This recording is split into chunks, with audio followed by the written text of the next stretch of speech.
The day the skies darkened over Earth began like any other.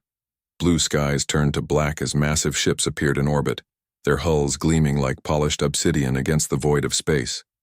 Earth's military forces went on high alert, but their weapons seemed tiny compared to the giants that now loomed overhead. Captain James Walker stared at the main screen of Earth's United Defense Command Center. His weathered face showed no fear, only intense focus. Beside him, Commander Lisa Reed analyzed incoming data, her sharp eyes catching details others missed. "Sir, we're receiving a transmission from the lead vessel," said the communications officer, his voice steady despite the tension filling the room. Walker nodded. "Put it through." The screen flickered, revealing a humanoid figure with pale blue skin and 3 pairs of eyes arranged vertically. When it spoke, its voice was deep and melodic, yet carried an unmistakable tone of superiority. "People of Earth, I am Admiral Vorks of the Galactic Council. Your world has been monitored for some time, and it has been determined that you have reached sufficient technological advancement to be formally acknowledged. The Council requires your world to join as a protected species under our guidance." Walker stepped forward. "This is Captain James Walker of Earth's United Defense Command. We welcome peaceful contact with other civilizations, but we are a sovereign planet. What exactly does protected species mean?" The alien's upper eyes narrowed slightly. "It means you will benefit from our wisdom and technology while following Council directives. Your primitive development requires supervision." Commander Reed whispered to Walker. "That sounds more like colonization than an alliance." Walker nodded slightly before addressing the alien again. "We would need to discuss any such arrangement with our world leaders. How many species make up this council?" 27 advanced civilizations form the council, maintaining order across 12,000 light-years of space. Your species would be the 28th, though initially as a protectorate only. "And if we decline?" Walker asked, maintaining a diplomatic tone despite the implicit threat in the alien's words. All 6 of Admiral Vorks's eyes blinked simultaneously. "That would be unwise. Unaligned worlds present risks to galactic stability. The Council does not permit such anomalies." After the communication ended, Earth's leaders gathered in an emergency session. Representatives from every nation crowded into the United Nations Hall in New York, faces grim as they reviewed the encounter. "They're giving us an ultimatum," said General Martinez, head of the Global Defense Initiative. "Join or face what they politely called cleansing measures." Walker stood before the assembly, his uniform crisp despite having been awake for 36 hours straight. "The technology gap is significant. Their ships utilize energy systems we've only theorized about, but there's something odd about their approach." "What do you mean?" asked the Secretary General. "They're overconfident. They've shown us their fleet, their weapons, even explained their council structure. It's as if they don't consider us a threat at all." Commander Reed stepped forward, bringing up holographic displays of the alien vessels. "Their technology is advanced, but predictable. Everything about their ships, the design, positioning, even their communication protocols, follows strict, linear patterns." The room fell silent as Reed continued. "We've analyzed their ship movements. Every maneuver, every formation change follows perfect geometric progressions. No randomness, no adaptation to circumstances. It's like they've never needed to improvise." General Martinez stood up. "Are you suggesting we have a chance against them?" Walker exchanged a look with Reed before answering. "I'm suggesting that Project Thunderbolt might be our only hope." Murmurs spread through the assembly. Project Thunderbolt had been Earth's best-kept secret for 15 years, a revolutionary starship built using principles that defied conventional physics. "The Chimera isn't ready," said the science director. "We've only run 3 test flights in deep space. The chaos drive is still unpredictable." "Unpredictable might be exactly what we need," Walker replied. The debate raged for hours, but in the end the decision was made. Earth would appear to negotiate while secretly preparing its one wild card. 3 days later, Walker and Reed found themselves aboard the Council's command ship, escorted by tall, silent guards with skin like polished marble. The corridors were perfectly straight, every junction forming precise right angles. Even the decorative elements followed strict geometric patterns. They were led to a vast chamber where representatives of the council species sat in a perfect circle. Admiral Vorks stood at the center. Captain Walker, Commander Reed. The council has agreed to show you a small demonstration of what awaits those who resist council authority. Perhaps then you will convey to your leaders the futility of delaying acceptance of our generous offer. A large screen activated, showing a barren moon in a distant system. A council vessel moved into position, and then, without warning, fired a beam of intense blue energy. The beam traveled in a perfectly straight line, striking the moon with surgical precision. 1/4 of the moon simply vanished, leaving a perfectly flat surface where the energy had struck. The linear cannon, Admiral Vorks announced with pride. The pinnacle of council military technology. It fires in a perfect straight line, cutting through any material with absolute precision. No deflection, no scatter, no waste. This is how advanced species wage war, with elegance and certainty. Walker kept his face neutral, but his mind was racing. The weapon was devastating, yet its very perfection revealed a fundamental weakness.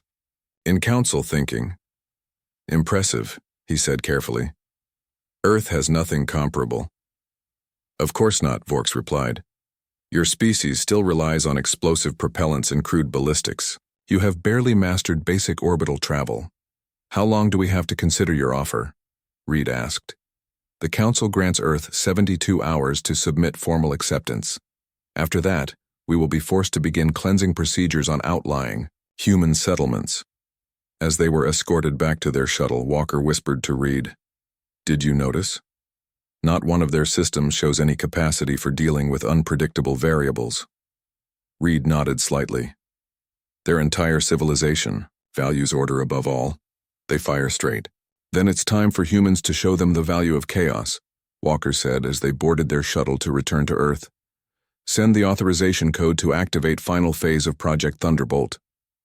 As they descended toward Earth, neither spoke, again both watching the massive council ships arranged in perfect, predictable formations above their home. In less than 3 days, humanity would either become slaves to the council's perfect order, or show the galaxy that sometimes the most powerful weapon is unpredictability. Behind the moon, hidden from council sensors, engineers made final preparations on the USS Chimera, a ship designed not to fire straight but to break every rule the council lived by. The grand chamber of the Galactic Council glittered with advanced technology. Captain Walker and Commander Reed stood at the center of the circular room, surrounded by representatives of 27 alien species. Some floated in special tanks, others sat on elevated platforms, but all watched the humans with mixed curiosity and dismissal. Admiral Vorks gestured with his 4-fingered hand, and a 3-dimensional map of the solar system appeared in the air. "Today, we will show you the true might of the Council," he announced. "Your primitive species must understand what you face should you choose unwisely." Walker maintained a neutral expression despite the insult. "We appreciate your candor, Admiral." A tall, insect-like alien with crystalline eyes stepped forward. "I am General Krill of the Strategic Fleet. For 10,000 cycles, the Council has maintained order through superior technology and discipline." His mandibles clicked as he spoke. "The demonstration will begin shortly." Reed studied the alien representatives carefully. Despite their different biologies, they all shared something, an almost religious reverence for order and symmetry. Even their seating arrangement formed perfect geometric patterns. Outside the massive council mothership, smaller vessels moved into formation. The humans and council representatives watched through a view screen that showed a section of empty space near Jupiter. "We have positioned a target drone at a distance of 1 astronomical unit," General Krill explained. "Observe true power, wielded with perfect precision." 3 council ships aligned themselves in a triangle formation. Energy began to build between them, forming a web of light that pulsed with increasing intensity. "The linear cannon requires 3 ships for maximum effectiveness," Admiral Vorks explained. "Each vessel provides one component of the firing solution. Absolute coordination is required. something only truly advanced species can achieve. The energy reached a critical point and then shot forth as a perfect beam of blinding blue light. It traveled in an absolutely straight line, unnaturally so, as if the very concept of deviation had been erased from physics. When it struck the target drone, the small ship didn't explode. It simply ceased to exist, leaving a perfectly cylindrical void in space. The linear cannon doesn't merely destroy, Vorks continued, pride evident in his voice. It removes matter from existence by severing the quantum bonds between particles. No debris, no radiation, no aftermath, only perfect deletion. Walker exchanged a quick glance with Reed. This was valuable intelligence. Most impressive, Walker said. May I ask how the targeting works? General Krill seemed pleased by the question. The linear cannon can only fire in a perfect straight line.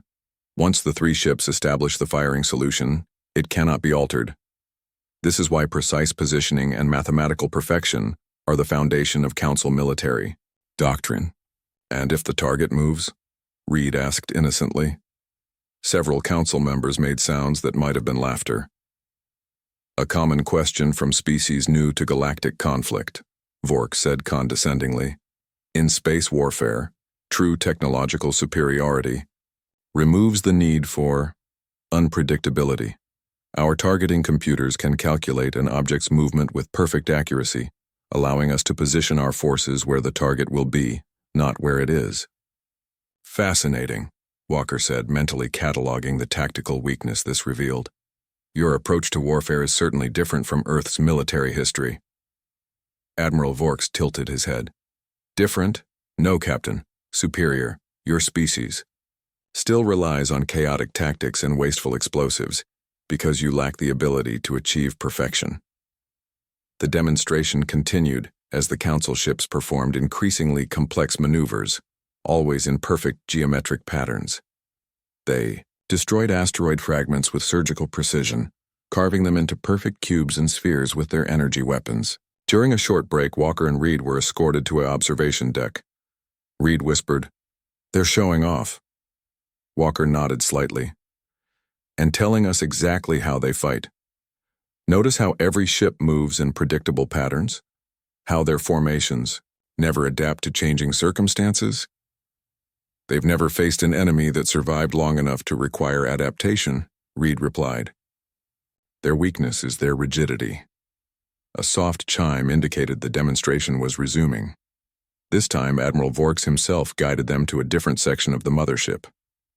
"You will now witness our fleet's coordination capabilities," he announced as they entered a vast chamber lined with viewing ports. Outside, hundreds of Council ships moved in perfect unison, forming complex three-dimensional patterns that shifted and realigned with mathematical precision.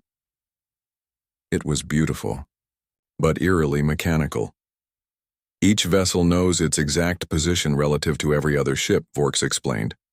There is no confusion, no chaos in our operations. This is why the Council has remained undefeated for millennia. Walker studied the formations carefully. "Do all your ships carry the linear cannon?" "Only our capital ships possess that technology," General Krill replied, "but every Council vessel follows the same principles of linear warfare." As the demonstration concluded, the Council ships returned to their perfect hexagonal docking pattern around the mothership. Walker and Reed were escorted back to the chamber where the Council representatives waited. "You have now seen a fraction of our capabilities," Admiral Vorks announced. "Your species has 72 hours remaining to accept protectorate status. I trust this demonstration has made the correct choice obvious." Back on their shuttle returning to Earth, Walker and Reed finally spoke freely. "Their entire strategy revolves around predictability," Walker said, excitement in his voice despite the grave situation. "They expect enemies to follow patterns they can calculate." Reed nodded, already typing notes into her secure tablet. "Their ships are powerful, but they move like pieces on a chessboard, following strict rules and patterns. And their prized weapon can only fire in a straight line," Walker added. "It's devastating, but limited by its own perfection." "Project Thunderbolt was designed for exactly this scenario," Reed said. "The Chimera doesn't move in straight lines. or predictable patterns. Walker smiled for the first time since the aliens arrived. I think it's time we showed the Council what humanity brings to the galaxy. When they landed at the United Defense Command Center, they were immediately escorted to the underground war room. Earth's military and political leaders waited anxiously for their report. General Martinez stood as they entered. How bad is it? Walker surprised everyone with a confident smile. Their technology is advanced, but their tactics are rigid to the point of vulnerability. They've shown us exactly how they fight, in straight lines and perfect formations. And? The Secretary General asked. And humanity has never fought that way, Walker replied. Our strength has always been adaptation, unpredictability, chaos when necessary. Reed activated a holographic display showing the Council's linear cannon. They expect submission because they believe their way is the only way, but they've never encountered humans before. General Martinez leaned forward. Project Thunderbolt? Walker nodded. The Chimera is our answer to their linear cannon. They fire straight.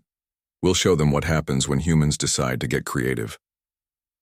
Behind them on the main screen, the countdown timer showed 68 hours until the Council's deadline expired. Beneath the Defense Command Center, in a secure hangar carved deep into the Earth, engineers and scientists worked frantically to prepare humanity's secret weapon, a ship designed to break every rule the Galactic Council lived by. Deep beneath the Rocky Mountains in a facility that officially didn't exist, the final preparations for Project Thunderbolt reached their climax. The massive underground hangar buzzed with activity as hundreds of engineers and scientists worked around the clock.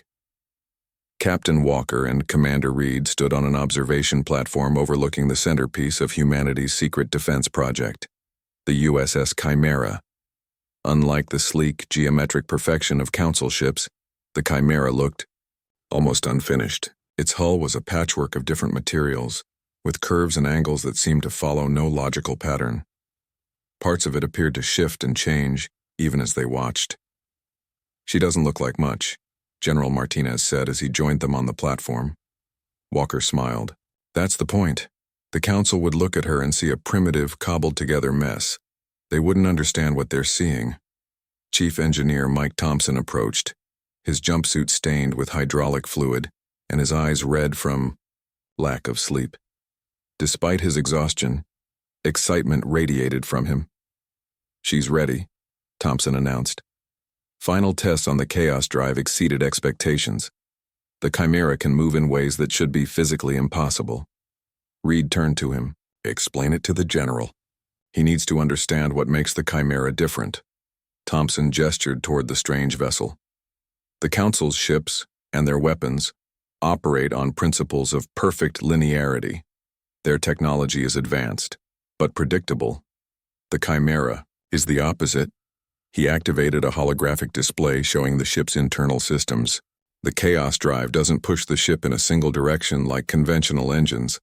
Instead, it creates localized quantum fluctuations that temporarily alter the fabric of space-time around the vessel. In simple terms, the General asked, she doesn't move through space, space moves around her, Thompson said. The Chimera can appear to change direction instantly because she's not actually turning. The universe is bending around her. Walker added, and that makes her movement impossible to predict using standard physics models, like the ones the Council relies on. The General studied the strange ship. And the weapons? Thompson's face lit up with pride. Just as unconventional. The Council uses weapons that fire in straight lines. Ours are designed to be unpredictable. He pointed to what looked like bulbous protrusions along the ship's hull. These are scatter cannons. They don't fire a single beam but thousands of energy particles that ricochet off each other, creating unpredictable attack patterns. And these, he continued, indicating strange, dish-like structures, are quantum mirror arrays. They can capture energy, like from the Council's linear cannon, and redirect it in random patterns. Random? The General frowned. How do we aim? We don't exactly, Thompson admitted. The targeting system uses probability algorithms instead of direct calculations. The weapons officer selects a target zone rather than a precise point. Walker stepped in. It's like the difference between a sniper rifle and a shotgun, General. The Council are perfect snipers, but they've never faced someone who changes the rules of the game. The General nodded slowly. 24 hours until the Council's deadline. When can you launch? We're ready now, Walker said confidently. Hours later, a small group gathered in the United Defense Command Center. On the main screen, Admiral Vorks's face displayed growing impatience. Your time grows short, humans, the alien said. The Council requires your answer. The Secretary General stepped forward. Admiral, we wish to present our response in person. We request permission to approach your vessel with a small diplomatic ship. Vorks's 6 eyes blinked in sequence. Permission granted, but be warned, any sign of hostile intent will be met with immediate destruction. When the transmission ended, Walker turned to his assembled crew. This is it.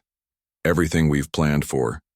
The Council expects a diplomatic vessel carrying Earth's surrender.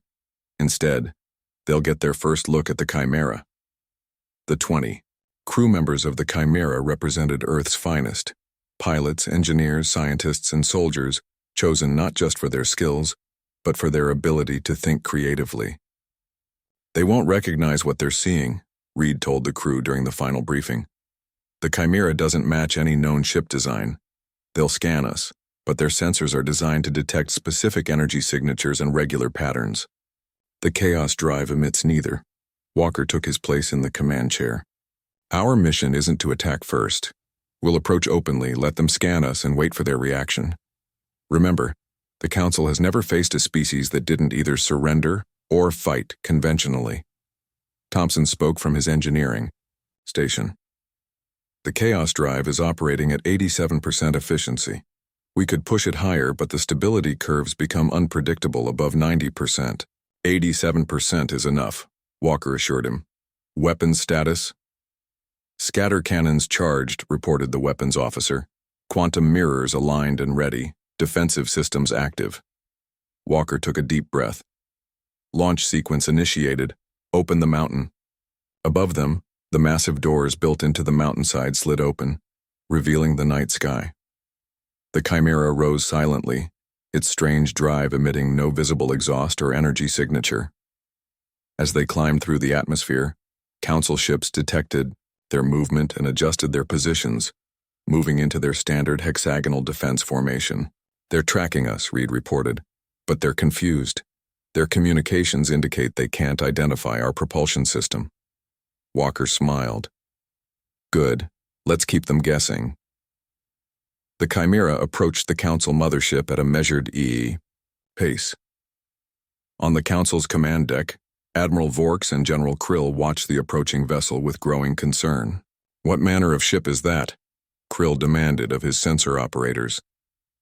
It matches no known configuration. Its hull composition is changing, one operator reported, and we cannot detect its propulsion system. Vorks's eyes narrowed. A primitive attempt at stealth technology. Scan it again. On the Chimera, Walker received a transmission request from the mothership. On screen, he ordered. Admiral Vorks appeared, his expression a mixture of confusion and disdain. Captain Walker, this is not a diplomatic vessel. It is today. Walker replied calmly. Admiral, I present the USS Chimera, Earth's first true starship. Vork studied the strange vessel on his scanners. This contraption is what you present to the Council? It appears barely capable of spaceflight. Appearances can be deceiving, Walker said. We request permission to demonstrate the Chimera's capabilities before we continue diplomatic discussions. General, Krill moved into view beside Vorks. This is some kind of deception. Their species cannot have developed advanced spaceflight technology. Not advanced by your standards, perhaps, Walker replied, but effective nonetheless. Allow us to show you. Vorks and Krill conferred briefly before the Admiral turned back to the screen. Very well. You may demonstrate your vessel's capabilities in the designated testing zone. But be warned, Any approach toward Council ships will be considered hostile action. Walker nodded. Understood. Chimera out. As the transmission ended, Walker turned to his crew with a grim smile. They're underestimating us exactly as we hoped. Now let's show the Galactic Council what happens when humans decide to fight back. The Chimera moved toward the testing zone, its strange hull seeming to shift and blur as it traveled. Behind it, Council ships maintained their perfect formation, ready to fire their linear cannons at the first sign of threat. What they didn't realize was that the strange human ship was designed specifically to survive such an attack, and to respond in ways no Council species had ever imagined possible. The designated testing zone was a clear area of space between Earth's moon and the massive Council fleet. Admiral Vorks and the other Council representatives watched from their command ship as the strange human vessel took position. "Begin your demonstration," Vorks commanded, his tone making it clear he expected little of interest. Inside the Chimera, Captain Walker looked at his crew. "Let's start with something simple. Navigation, execute pattern alpha." The helmsman tapped her controls, and the Chimera began to move. Unlike the straight lines and perfect arcs of Council ships, the Chimera's path seemed random, almost erratic. It accelerated suddenly, then stopped in ways that defied normal physics. It appeared to zigzag through space, changing direction without turning. On the Council mothership, the sensor operators were growing increasingly confused. "Admiral, we cannot predict its movement pattern," one reported. "Our targeting systems cannot establish a firing solution." General Krill stepped forward, mandibles clicking in agitation. "Impossible. All objects follow predictable paths through space." "Not this one," the sensor operator insisted. "It's changing vectors without using conventional thrust. There's no consistent pattern to analyze." Vorks's expression darkened. "A simple trick. Deploy the observer drones to gather more data." Small spherical drones launched from the Council ships, surrounding the Chimera in a perfect grid pattern. Each drone emitted scanning beams that would allow the Council's computers to build a complete model of the human ship. Inside the Chimera, Reed monitored the drones. "They're scanning us with standard spectrum analyzers. They're trying to map our movement patterns." Walker nodded. "Time to show them why that won't work. Thompson, bring the chaos drive to 75% and execute pattern beta." "Aye, Captain," Thompson replied from engineering. "Chaos drive to 75%. The Chimera suddenly blurred, seeming to be in multiple places at once. The Council drone's scanning beams passed through empty space as the ship appeared to phase in and out of position. "They're confused," Reed reported with a smile. "Their scanning drones are recalibrating, trying to get a lock on us." In the Council command ship, alarms began to sound. "Admiral, we've lost tracking," an operator reported. "The human vessel is flickering." "Flickering?" Vorks demanded. "Explain." "It appears to exist in multiple positions simultaneously," the operator said, confusion evident in his voice. "Our scanners cannot determine its true location." General Krill slammed a clawed hand on the console. "This defies physics. It must be a sensor malfunction." Vorks studied the display carefully. "No, this is something else. Some kind of primitive stealth technology. Deploy the linear cannon array. We will end this demonstration with a display of true power." 3 Council battleships moved into triangle formation, their energy systems beginning to charge for a devastating linear cannon shot. On the Chimera, alarms sounded. "Captain, they're deploying their linear cannon," the tactical officer reported. Walker remained calm. "Just as we expected." "Reed, are the quantum mirrors ready?" "Yes, Captain. All arrays online and tracking the energy buildup." Walker opened a channel to the Council ship. "Admiral Vorks, we detect your weapons charging. Is this part of the demonstration?" "As well." Vorks's face appeared on screen, his 6 eyes narrowed. "Your vessel's unusual movement patterns are concerning, Captain. The Council must verify that this is not a prelude to hostile action." "By firing on us?" Walker asked, raising an eyebrow.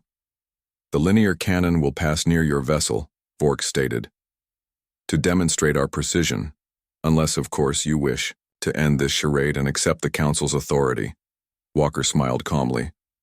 We're happy to continue the demonstration, Admiral. Please proceed. As the transmission ended, Walker turned to his crew. Battle stations. Thompson, push the chaos. Drive to 85%. Tactical, prepare the quantum mirrors. The crew worked with practiced efficiency as the three Council ships completed their firing alignment. Energy built between them, forming the now familiar web of light. They're targeting a point where they predict we'll be, Reed reported. Based on a standard movement algorithm. Walker nodded. Which is why we won't be there. Helm, execute pattern Gamma on my mark. The linear cannon reached full charge, and the beam of pure energy shot forth. A perfect blue line cutting through space exactly where the Chimera would have been if it followed normal physics. But at Walker's command, the Chimera had shifted in a way the Council's targeting computers couldn't predict. The ship seemed to fold space around itself, reappearing instantly at a different location. The linear cannon's beam passed through empty space. On the Council mothership, stunned silence fell. It evaded, a tactical officer finally reported. Without changing course or accelerating, General Krill's voice rose in anger. Impossible, recalibrate the cannons, fire again. The Council ships began to reposition for another shot, but they moved with the same predictable precision as before. Walker watched them on the Chimera's displays. Their greatest strength is their greatest weakness, he observed. They can't adapt their tactics. Helm, take us on approach vector Delta. Let's give them a real challenge. The Chimera accelerated toward the Council formation, its path a series of impossible turns and sudden shifts. The Council ships tried to track it, but their targeting systems weren't designed for such unpredictable movement. They're firing again, Reed warned as the linear cannon charged once more. This time, Walker didn't evade. Activate quantum mirrors, he ordered. As the blue beam shot toward the Chimera, the strange dishes on the ship's hull glowed to life. When the linear cannon's energy struck, instead of vaporizing the ship, the energy was caught in the quantum mirrors. For a moment, the Chimera glowed bright blue, seeming to absorb the devastating attack.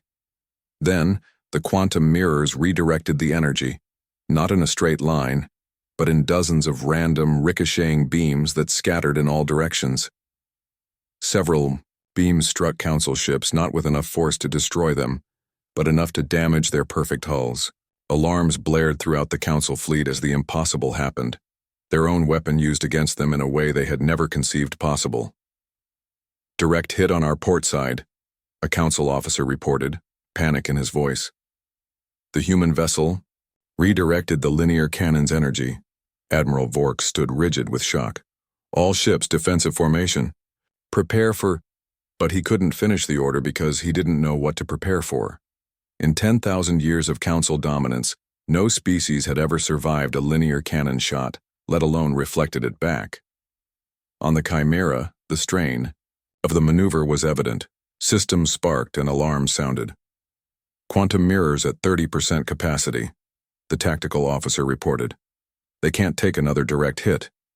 Thompson's voice came over the comm. The chaos drive is overheating. We need to reduce power or risk a cascade failure. Walker nodded grimly. We've made our point. Take us to safe distance. Standard drive only. As the Chimera backed away, the Council ships fell into disarray. Their perfect formations broke as commanders tried to process what they had witnessed. Walker opened a channel to Admiral Vork's. The alien's face showed a new emotion. Uncertainty. This demonstration is concluded, Admiral, Walker said calmly. Earth awaits your response. For the first time, Vork's had no ready answer. The Council's perfect weapons had failed against human unpredictability, and the galaxy would never be the same. Silence hung over the Council's grand chamber. The 27 representatives sat in their usual perfect circle, but the atmosphere was anything but orderly. Admiral Vork's stood at the center, facing Captain Walker and Commander Reed. In 10,000 years, Vork said, his voice uncharacteristically quiet, no species has ever survived a direct encounter with the linear cannon, yet your vessel not only survived but redirected our own energy against us. Walker stood tall, showing neither pride nor fear. The Chimera was designed specifically to counter your tactics, Admiral. We studied the few records we had of Council, encounters with other species, and identified your greatest strength and weakness. Which is? Asked General Krill, his crystalline eyes glinting. Predictability, Reed answered simply. Your civilization values order above all else. Your ships move in perfect formations. Your weapons fire in straight lines. Your tactics haven't changed in millennia because they've never needed to. Murmurs spread among the Council representatives. A floating spherical being pulsed with blue, light as it spoke. You claim to have anticipated our arrival? Impossible. Your species has only recently achieved basic spaceflight. Walker smiled slightly. Not exactly. Humanity has known about the Galactic Council for nearly 50 years. The chamber erupted in surprised exclamations and clicking sounds. Admiral Vorks raised his hands for silence. Explain. In 1977, one of our space probes encountered a damaged Council scout ship at the edge of our solar system.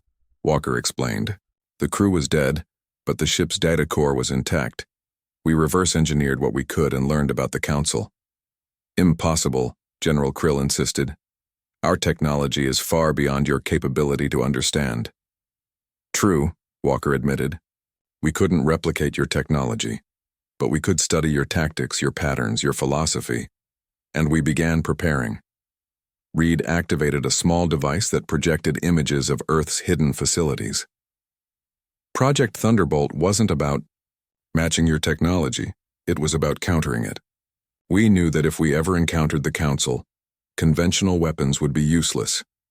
So instead, Walker continued, we developed technology that embraced chaos rather than order. The Chimera doesn't move, fight, or think like Council ships, because it was designed specifically not to. Admiral Vork studied the humans with new interest. You knew we would come, and you prepared a single vessel as your defense? One was enough to prove our point, Walker said confidently.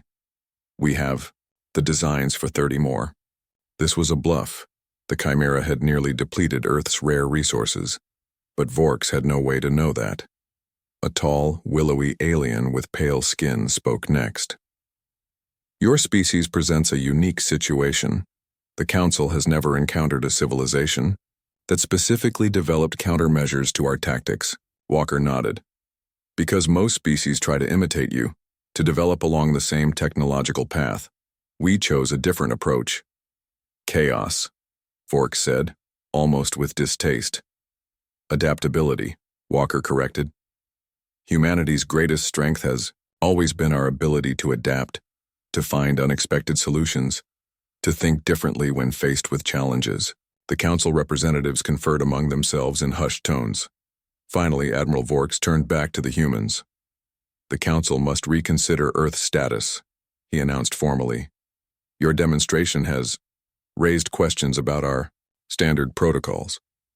For the first time, Walker allowed himself to relax slightly. Earth is prepared to join the Galactic Council, but as equals, not as a protectorate. Unprecedented, muttered General Krill.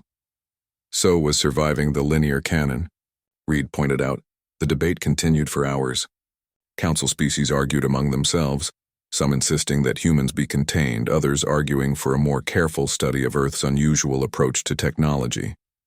Finally, the willowy alien, who Walker learned was named Diplomat Ilara, representing one of the oldest Council species, offered a compromise. The Council requires stability and order, she said. But perhaps there is value in controlled chaos. If humans can develop technology that counters our greatest weapons, what might others develop? Perhaps we have become too predictable. Admiral Vork seemed reluctant but nodded. A valid concern.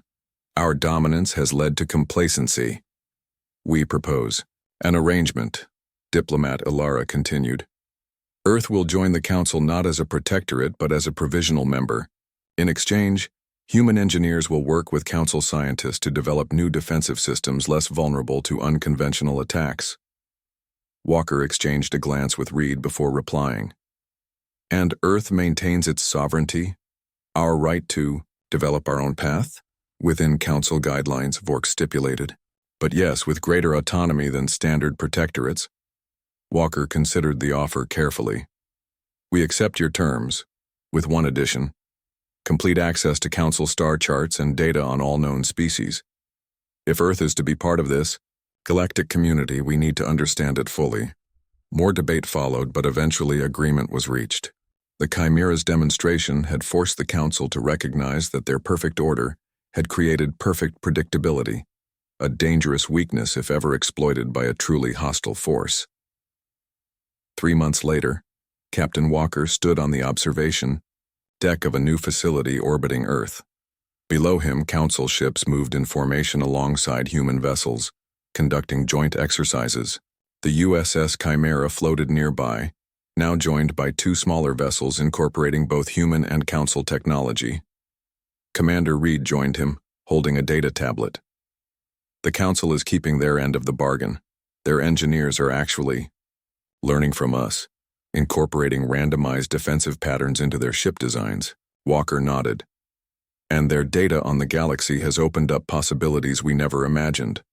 Hundreds of worlds, thousands of species. Some not as friendly as the Council, Reed pointed out. Their records show increasing activity from beyond the galactic rim, ships that don't follow any known patterns. The real reason they're adapting, Walker said thoughtfully. The Council senses a threat coming, something even their perfect order can't handle.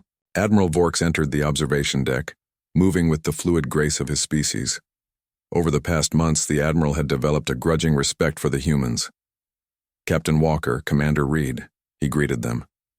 The joint fleet exercises are proceeding well, though I must admit watching Council ships perform your chaotic maneuvers is unsettling. Walker smiled.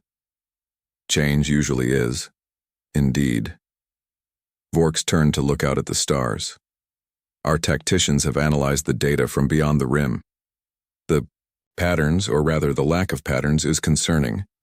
Whatever approaches uses methods even more unpredictable than your own. Then it's good we're working together, Walker said. The Council brings 10,000 years of stability and technology. Humanity brings adaptability and unconventional thinking. A formidable combination, Vorks admitted. Perhaps the ancient prophecy was correct. Reed raised an eyebrow.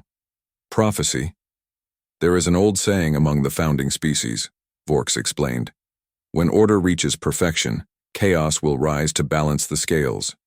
We always interpreted it as a warning against disorder. Now I wonder if it meant something else entirely. Together, the 3 figures watched as human and alien ships practiced new formations, not in perfect geometric patterns, but in seemingly random arrangements that would confuse enemy targeting systems. The Council had learned that firing in straight lines was no longer enough, and humanity had found its place among the stars, not as servants or subjects, but as the unpredictable element that might save the galaxy from an even greater chaos that loomed beyond the rim. When that threat finally arrived, it would face not just the perfect order of the Council, but the creative chaos of humanity, a combination unlike anything the galaxy had ever seen.